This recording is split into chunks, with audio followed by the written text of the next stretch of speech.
working for you. 13 News at 11 begins now. Good evening to you. I'm Tammy Arender. And I'm Don Hammond. Some in our region have had close encounters with storms tonight, but none as severe as what developed in Illinois this evening. A large tornado has touched down near the central Illinois community of Rochelle. Authorities say initial reports indicate it has caused significant damage. Funnel clouds have also been spotted near Rockford and Hillcrest. The strong storm front affecting the Midwest and Plains is moving east right now. So where do we stand as far as rough weather is concerned around here? Chief Meteorologist Spencer Atkins in the Storm Tracker 13 Weather Lab with the first forecast. Spencer? Yeah, guys, we watched that just in real time online with the storm chasers. Now you can actually sit and watch that stuff, and our hearts were just in our mouth watching that huge tornado out there. We certainly send our thoughts and prayers out to our friends out there in Illinois tonight. Now we have just some plain old showers just around here. That's not much of a big deal now, but we had a lot of thunderstorm activity. Had one cell that sat over the Ashland area, and then we had a couple that kept firing right here in the same line over and over and over again. Had one tornado warning earlier that was up in the Athens County area that went up north of Parkersburg. Didn't hear anything in terms of anything that actually reached the ground. A couple of tornado watches up to the west. You have a cold front out here, and that's all moving its way to the east. However, the cell in question that did all the damage is weakened as it's moved over the colder waters of Lake Michigan near Chicago. And these cells, again, have a lot of a wind with them right now. Even though there's a tornado watch, I don't see any tornado warnings, which means the twisting element has kind of come down. And I think we'll pick up some very heavy rainfall in the morning, some strong wind gusts. And this was that cell that had a tornado warning as it went just north of Parkersburg earlier. That kind of low cloud, that shelf cloud, that was a cold air coming out of that. And then we had a lot of hail today, not only in Ashland, but also in Spencer, West Virginia. Riley Romeo captured that picture right there, that video. Flash flood watches good until late tomorrow. And again, at the bus stop, it's going to be, well, a little on the warm side. We're still in the 70s right now. Can you believe that? 79 degrees. I'll be back to tell you more in just a minute. Well, the storms that rumbled through our area today definitely left a mark in some spots. 13 News reporter Ben Nandy now at one such hard-hit spot tonight. We're here outside Central Park in Ashland here on 22nd Street.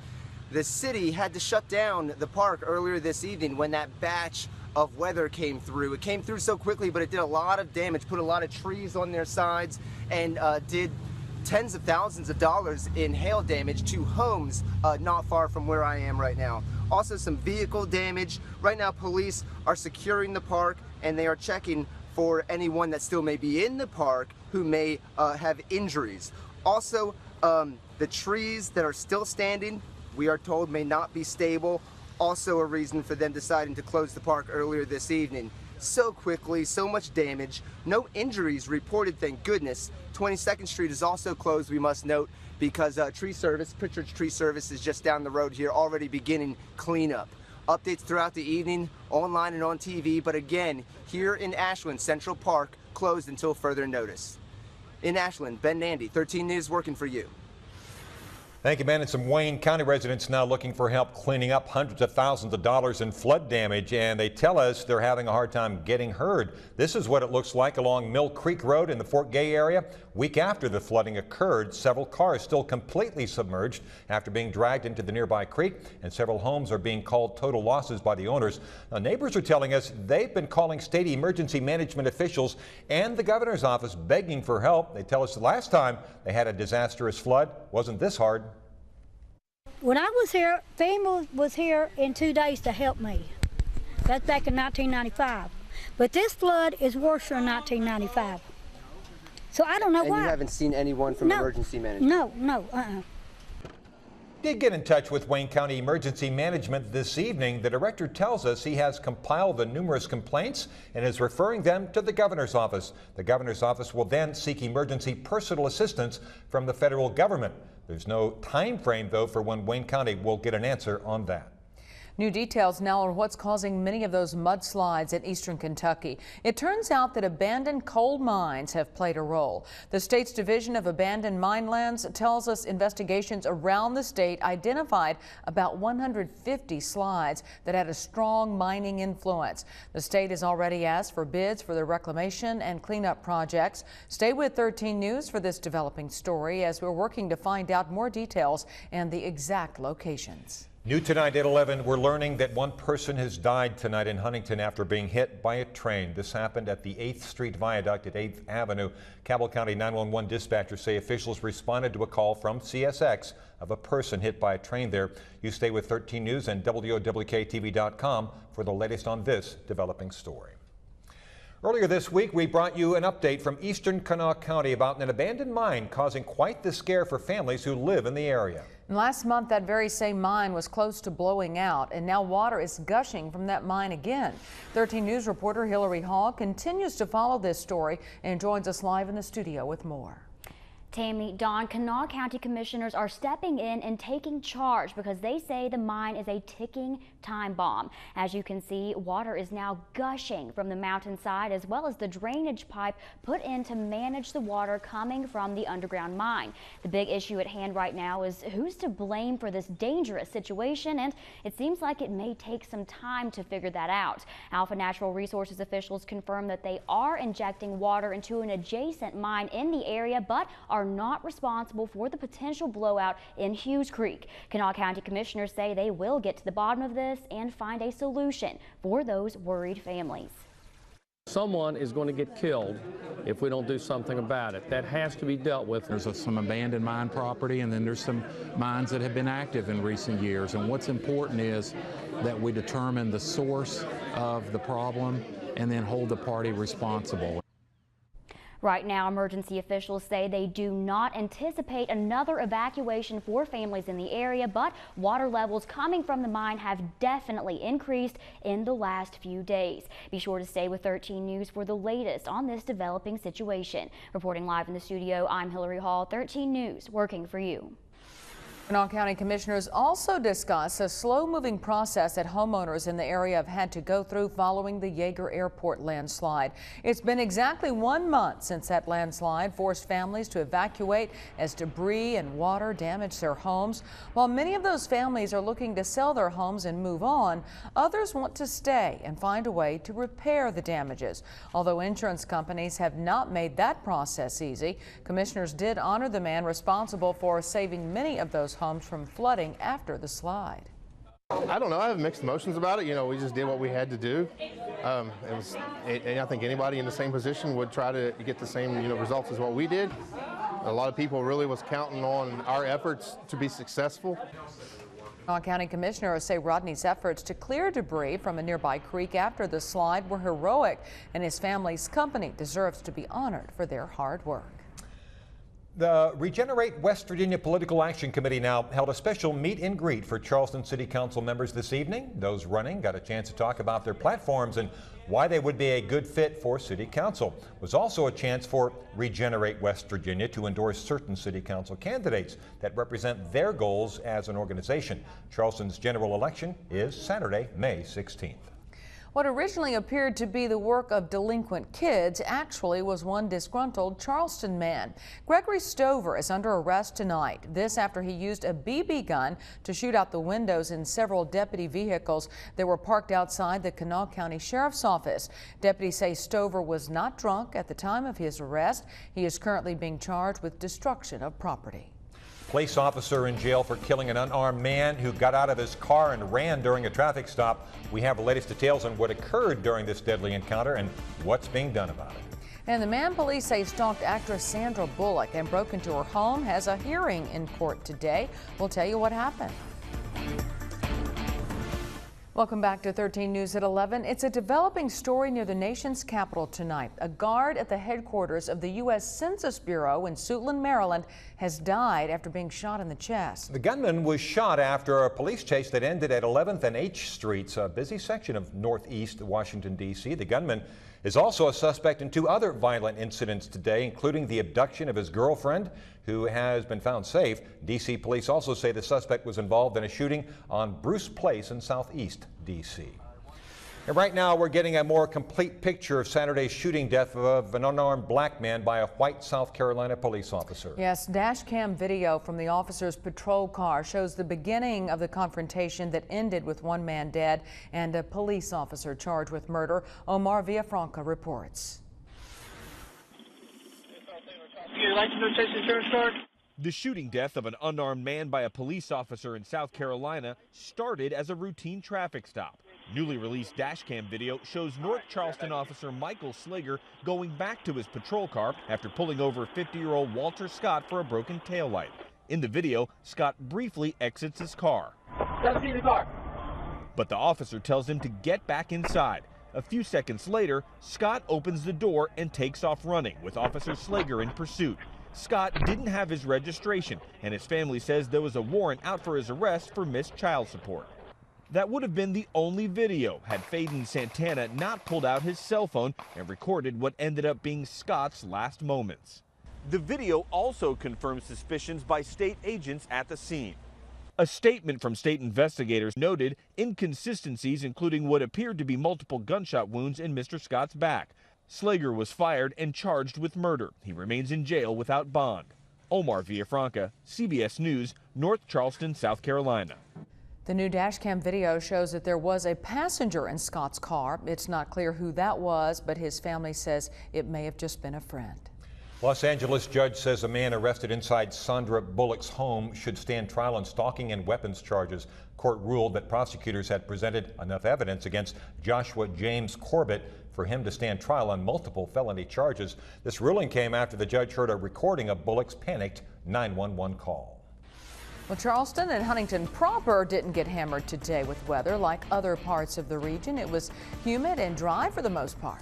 But it's a good chance no one will escape unscathed tomorrow. Spencer's back with a complete Storm Tracker 13 forecast up next.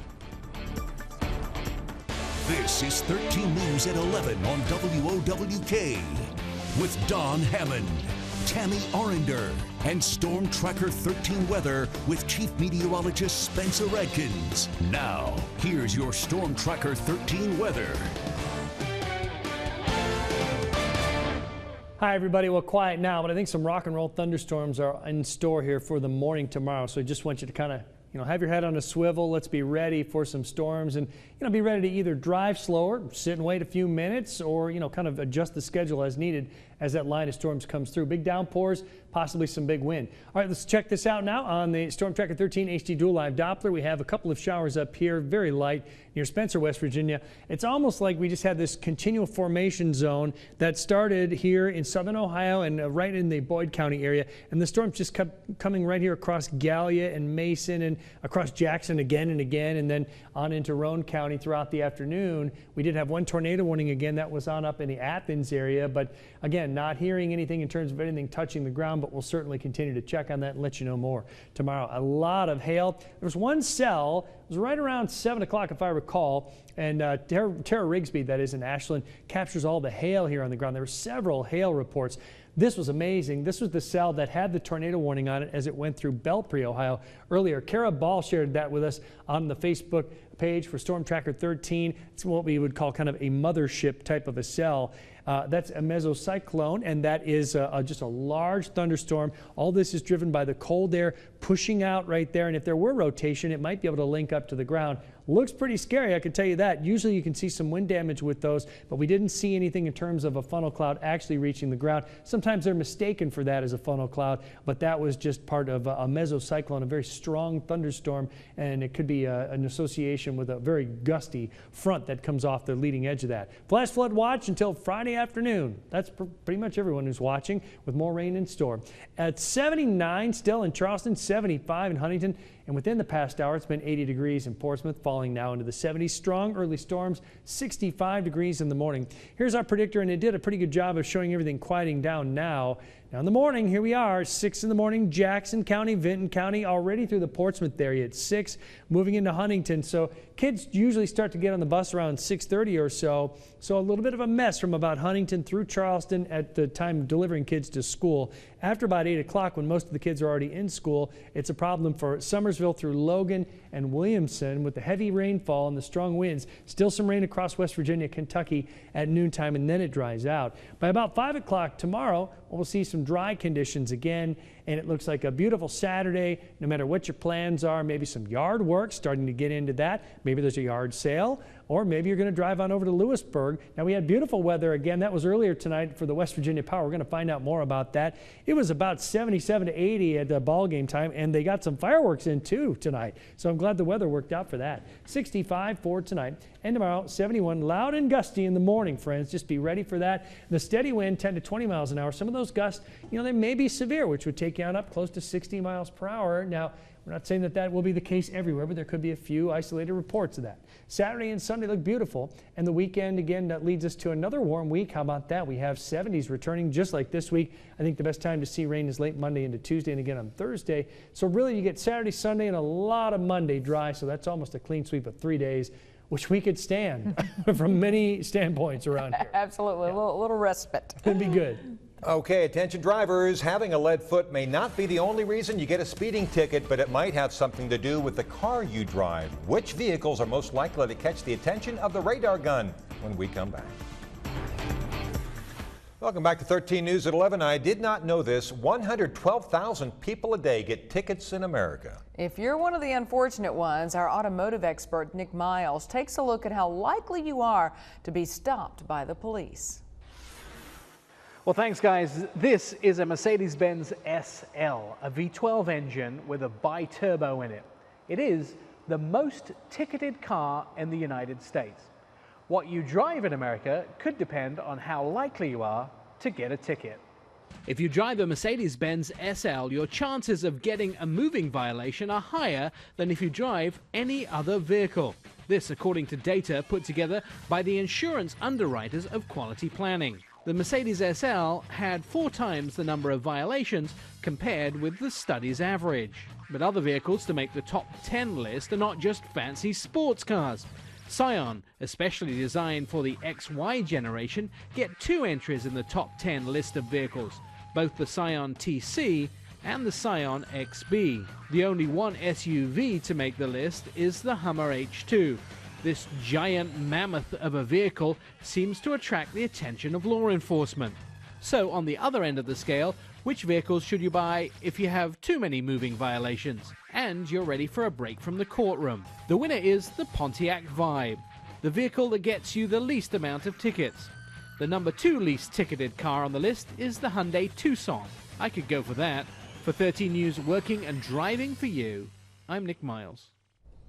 And of course, we've got more great features from Nick. Just visit his website at tessmiles.com. Well, there were plenty of concerns heading into opening night for the West Virginia Power, but the clouds held off. We did get some baseball in. So for more on that, let's bring in 13 Sports Director Tom Rader. Tom? Tammy and Don, yes, that's right. Everybody was worried as the week got started with the forecast and the rain, but it held off. It was a great night out at the ballpark, and it's not just a cliche. You really felt that opening day spirit in the air, but the big question, how did the team do? We've got your West Virginia Power highlights coming up next in your Sports Zone. It's time now for the Sports Zone, now in high definition. Hello, sports friends, and a warm welcome in your Thursday night edition of the Sports Zone. Tell Mama to put the meatloaf back in the microwave because Papa's going to be out late. We've got plenty to get to in terms of highlights, lowlights, and maybe just lights. But first, Jeff Coyle and your WVI report. Jeff.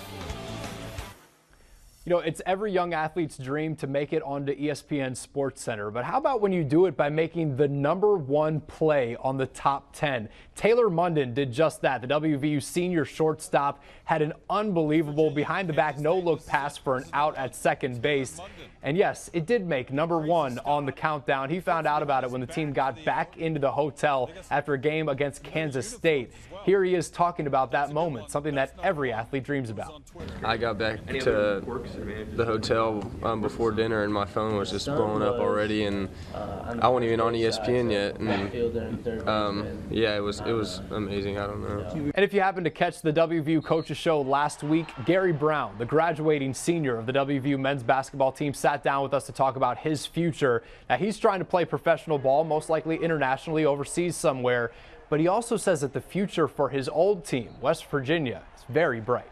I feel like the experience that we had this year really set the tone of what's going to be the next 4 years for them. I feel like that we made something special, like I said, West Virginia, and then we also got back on the map. We made it so far to the Sweet 16, and not every person in college get to go to the Sweet 16. So remember, first pitch for WVU's baseball team set for 6 o'clock tomorrow night. A lot of pageantry as we finally get to open up this new ballpark, and you can hear from Coach Randy Mazey on this weekend's edition of the WVU Coaches Show, airing statewide on this West Virginia media station. That's the latest on the Mountaineers in Morgantown. I'm Jeff Coyle. Thank you, Jeff. Now to minor league baseball. The rain threatened. We saw the maps earlier in the week. West Virginia Power fans worried. Would we get opening night 2015 into the books and get the season off and running? Yes, we did. To Power Park we shall go. To the dry ballpark we go, for the most part, as long as you're not in the beer tent. Chuck's ready. The Toast Man's plugged in with his toaster. Fire that up. Let's play ball. And the first ball hit to first-round draft pick Cole Tucker. Scoops it up. Tosses it to first base for the inning-ending out. Welcome to the capital city, Mr. Cole Tucker. To the bats with a runner on, bottom first. All right, the young hotshot can catch, but can he hit? Yes, he can. He punches one through short and out into left center field. That scores a run, and here come the Power. But look out, the Sand Gnats. Jonathan Johnson with a smack to the left corner, and it was lost momentarily because check out Johnson. Takes a jog, round second. Guess what? Takes a look out to that left corner. He's going all the way to third. Almost going to go home. The throw back in. He sticks around at third. This game went to extra innings tonight, and the first game of the season goes to the 10th inning, and the Power pull it off 7-6 over the Sandmans tonight. And to the big kids, the Reds and the Pirates, of course, the Major League affiliate there for the Power. They fell short tonight. Coming in, Reds were leading the series, looking to sweep, and they do just that, beating the Pirates at home today, 3-2, sweeping the series. And out of a story we've been following this past week is the Marshall Thundering Herd cheerleading squad have ventured south for national competitions. The 2015 Marshall cheerleading squad began competitions today in Daytona Beach, Florida, in pursuit of a national title, competing against various other Division I university squads from around the country. These photos show the group training for the various levels of competition and also taking some time to enjoy the fun and sun of springtime at the beach. The Herd squad fell just short of advancing to the finals tomorrow, finishing today in 4th place. And let's talk a little golf, shall we? The biggest tournament in the sport got underway today from Augusta, Georgia. The 2015 Masters Tournament. To the lovely Azaleas and Amen Corner we go. The Masters began with 3 legends of the sport participating in a ceremonial. Teeing off, first up was the great golfer and arguably even better beverage creator Arnold Palmer, putting one on the tee one more time and sending it into the Augusta skies, followed by Gary Player and Jack Nicklaus, who of course hit that, he called it hole-in-one during the par 3 competition yesterday. As far as the first day of competition, Jordan Spieth is your leader, and Tiger Woods, he finished the day tied for 41st. And finally tonight, in your Not So Sports Zone, we'll end with a story that rests at the heart of sports, involving perseverance, unlikely heroes, and people dressed up like vegetables chasing each other.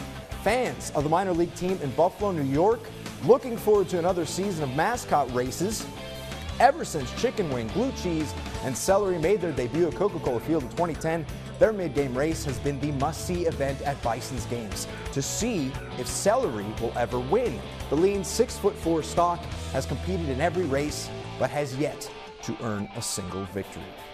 All right, there's always tomorrow, celery, and then again, sometimes there's not. That's going to do it for your Thursday Night Sports Zone. Tammy and Don, I'll send it back to you. Celery. Thank you so much, Tom. And nothing like a baseball game to usher in spring. Fortunately, the rain stayed away from Power Park for opening day, but it looks like most of us will get soaked tomorrow. We'll check with Spencer on that in his 7-day forecast when we come back. Finally tonight, something to make you happy. 7-Eleven getting a jump on summer with its first ever Bring Your Own Cup Day for Slurpees. This Saturday, you can fill up any cup you bring into the store for the price of a medium Slurpee. There are a few rules, though. For one, you can't use a bucket or a garbage can. My kids can't do it now. No. But most clean, watertight vessels that are no bigger than 10 inches in diameter meet the requirements. That's because the cups must be able to fit through the 10-inch diameter hole posted on special stand-up signs. Oh. They have Slurpees at the ballpark tonight? Oh, they had all kinds of stuff. Hot dogs, ice cream. Great game, great win for the Power. Went in extra innings, and Cole Tucker, the young kid, had a great game as well. They broke that losing streak on opening day, right? Yeah. Very good. All right. And we got the whole game in, which was great. Now, other areas it was a little stormy. Tomorrow morning, I think everyone shares in the storms. The window opens at about 5 a.m. and continues until about noon. Then we're done with that. And then we have a beautiful weekend in store. So we're playing ball again tomorrow night. All right. Thank you so much. Thank you for joining us on 13 News at 11. Hope you have a great night. Join at 13 News this morning at 4:30.